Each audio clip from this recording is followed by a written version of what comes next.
예, 급락장 들여다보도록 하겠습니다. 뭐 어떤 분은 뭐 폭락장이라고 표현하는데 폭락장이라고 하긴 그렇고 급락도 쬐끔 급락.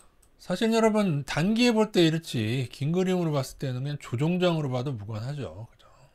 이거는 사실 그죠? 오르는 동안에도 뭐 이 정도의 조정은 나왔던 것이다라고 얘기할 수도 있는 레벨입니다. 레벨 자체는. 예전하고 다른 게 한 가지 있습니다. 그거는 숫자 3이 얽혀 있습니다. 숫자 3. 제가 보니까 3이 얽혀 있는데, 제가 외국인의 선물 동향이 안 좋아진 이후에 급락이 찾아올 것을 보고 몇 주 전부터 이걸 하고 있죠. 그래서 하고 있는데, 일단은 작년부터의 매도가 30조 원이 넘어가면서부터 언저리에서부터 급락이 시작이 됐고요. 외국인 매도가 다시 쌓이고 있다.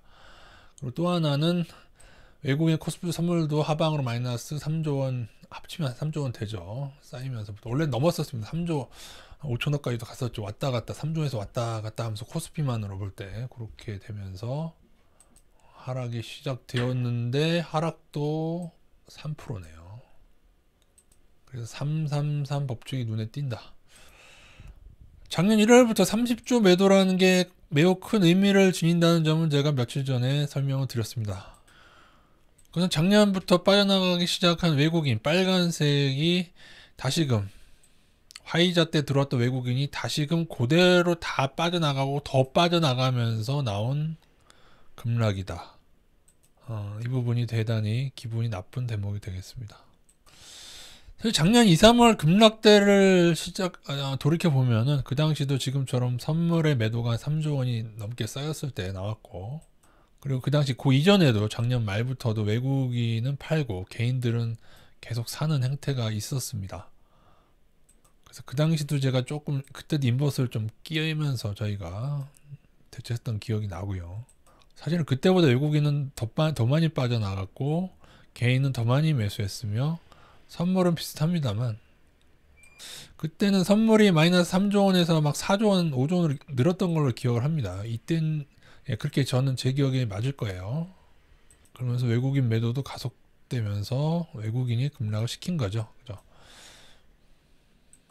또한 마이너스 30조 원의 의미 중에 하나는 2007년도에 다시금 지금처럼 최고가를 냈다가 그 다음에 다시 하락을 시작했을 때가 그 당시 마이너스 29조 원 매도 쌓이면서 나왔었죠. 물론 그때로 치면 지금 그때도 한 3, 4년 더해서였으니까 어쨌든 뭐 비슷한 레벨입니다. 그러나 2007년도째 마이너스 29조 원이 쌓였을 때가 폭락의 시작은 아니었죠. 진짜 폭락은 마이너스 50조 원이 쌓였을 때 나오니까는 이후에 하락하다가 다시 올리는 등, 이것도 기어이 다시 올린 뒤에 마이너스 50조 원을 쌓이고 폭락이 왔었거든요. 2007, 8년도에. 외국인의 의도는 아마도 둘 중에 하나겠죠. 지금 바이든 시대에 현 레벨에서 우리는 사기 싫다. 그래서 지수를 낮춰서 낮은 가격에 매수를 하자. 뭐 그런 의도일 수도 있습니다. 자, 이 시나리오 꼭 하나 가지고 계시고요. 그러나 다른 걸 수도 있죠. 2007년처럼 주식은 계속 빠져나가자. 앞으로도 지금 더 빠져나가고 있죠. 다 빠져나갔어요. 화이자로 들어온 거. 화이자 백신 효과 그거 다 없어졌어요, 여러분. 외국인의 수급은. 중간에 반등은 앞으로도 뭐 선물 매수로 만들고 떨어지다가 올릴 때 또 선물로 매수해서 또 선물 먹고, 그러나 그 후에 반등 때도 더 많이 빠져나가자. 이 두 가지 시나리오를 봐야 합니다. 첫 번째 시나리오의 확률이 조금 떨어지는 이유는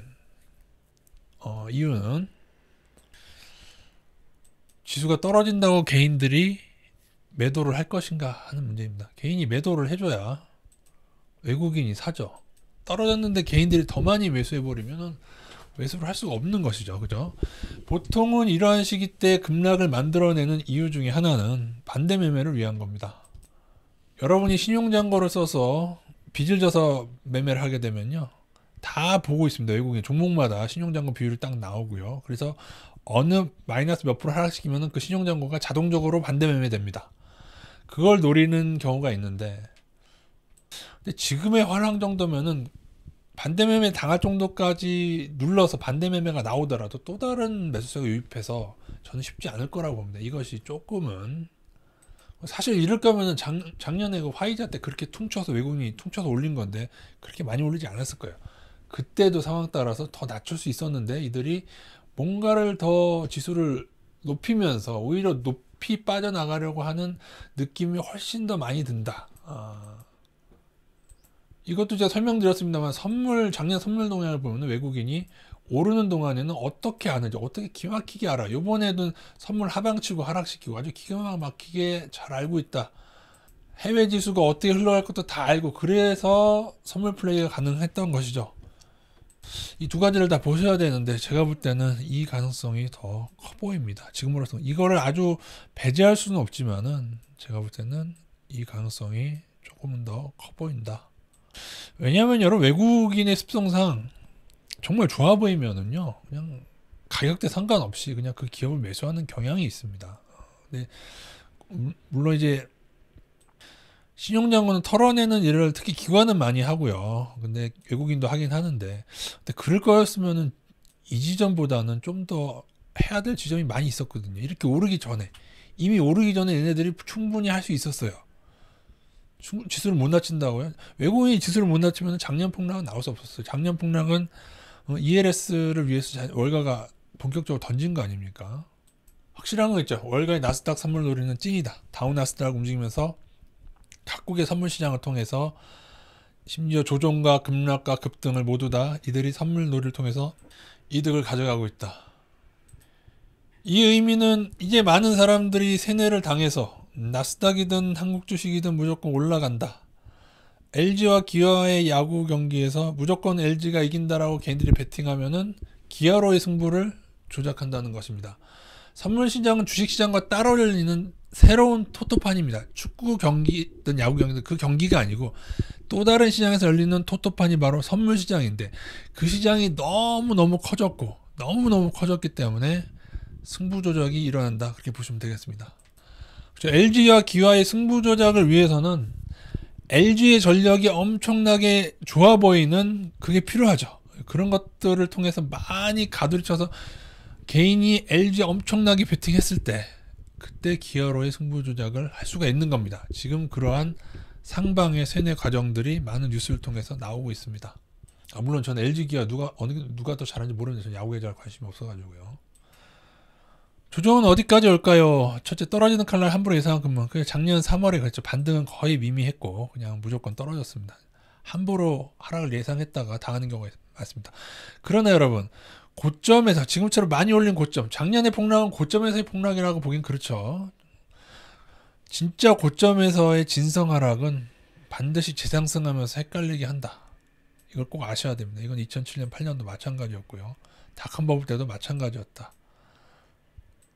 그리고 진짜 폭락은 장기 추세 이탈해서 나온다. 요 세 가지를 꼭 아셔야 될 겁니다. 제가 볼 때는 분명히 그게 모르겠습니다. 이 패턴이 2000년 코스닥 패턴이 있습니다. 이것은 두 번을 다시금 급락이 나왔는데 새로 끌어올린 다음에 그 다음에도 급락이 나왔는데 아마 지금 이 지점일 수도 있겠죠.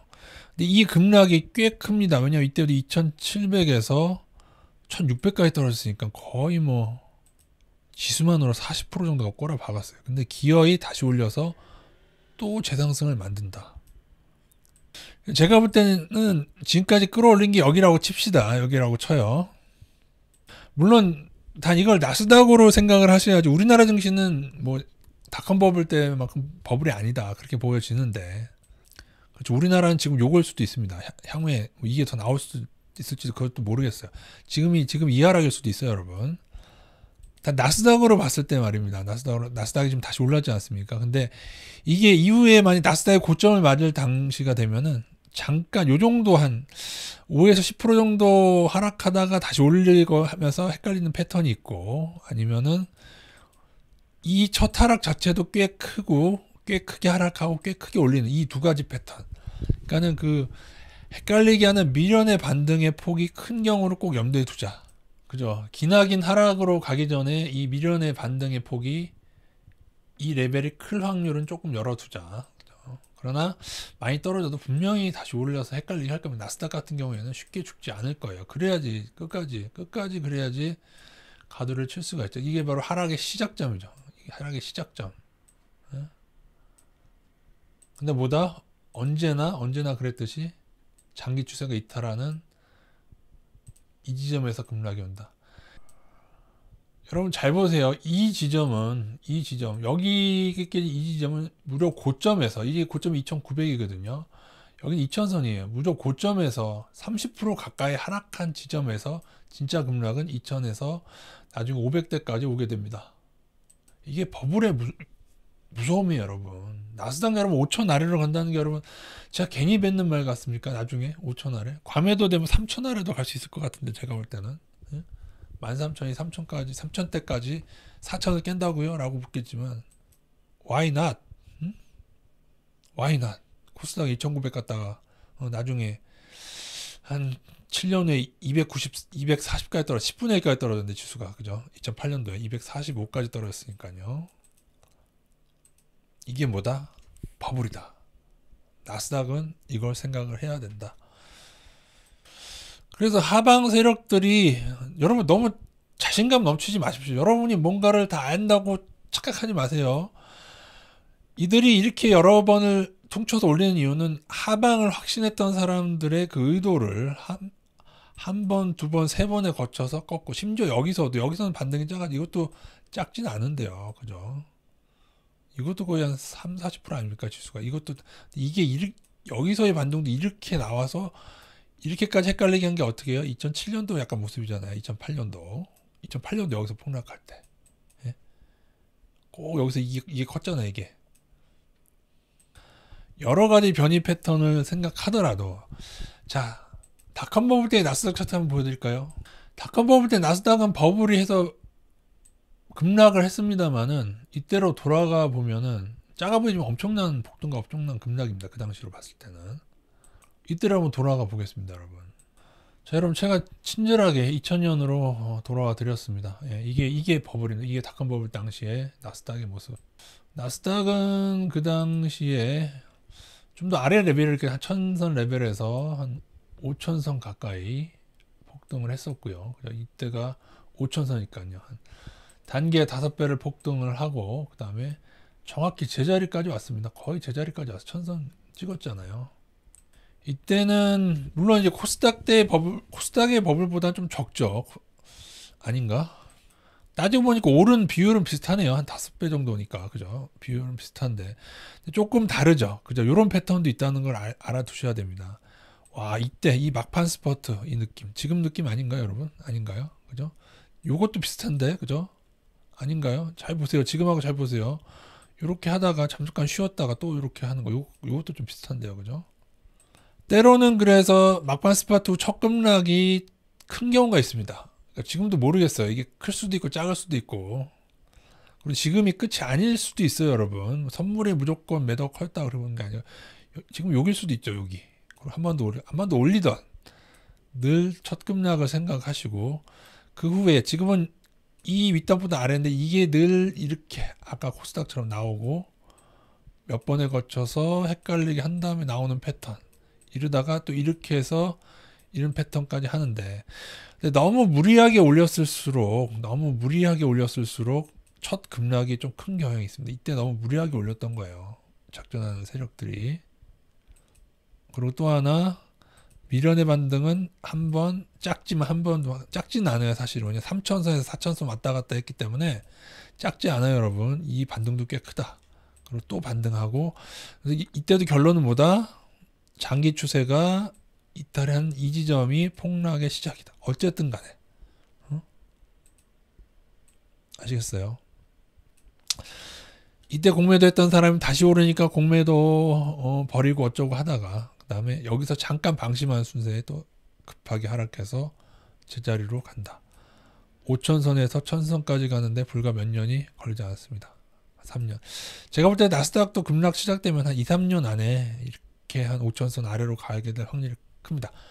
고점을 찍는 순간에, 아니죠, 그 고점을 찍는 순간은 사실 어디가 고점인지 알 수 없고, 장기 추세가 이탈한 그 순간에 2, 3년 내에 큰 폭의 하락이 기다리고 있다. 지난주에 맛본 것은 폭락도 아니고 급락도 아닌 것 같고요. 약간의 조정장 정도인데 어떻게 될지 한번 보도록 하겠습니다. 맛보는 시간이라고 했기 때문에 여러 가지 과거 폭락까지 보면서 맛을 보여드렸고요. 분석은 또 나중에 주말에 시간 내서 남겨드리도록 하겠습니다. 한 가지 진실이 이겁니다. 월가의 선물놀이는 찡이다. 와, 마이너스 3조 원 굳이 쌓인 그 다음에 이렇게 그나마 좀 조정이 좀 심하게 나오네요. 그죠? 아, 월가는 정말 좋을 것 같아요. 다우 나스닥을 움직일 힘들 다 가지고 있죠. 골드만삭스랑 걔네들 FED, 그리고 전 세계 금융시장을 움직일 수가 있죠. 개인들을 열광해서 밑밥을 뿌려서 개인들을 몰아갈 수도 있죠. 뉴스 점령했죠. 일부 급등주 만들어서 그렇게 할 수 있죠. 이들이 원하면 언제든지 폭락을 시킬 수 있죠. 개인들 중에 아직도 개인들이 이겼다고 생각하는 개인들이 많아요. 그죠? 그렇게 세뇌를 이미 시켰죠. 월가는 얼마나 좋겠어요. 그죠?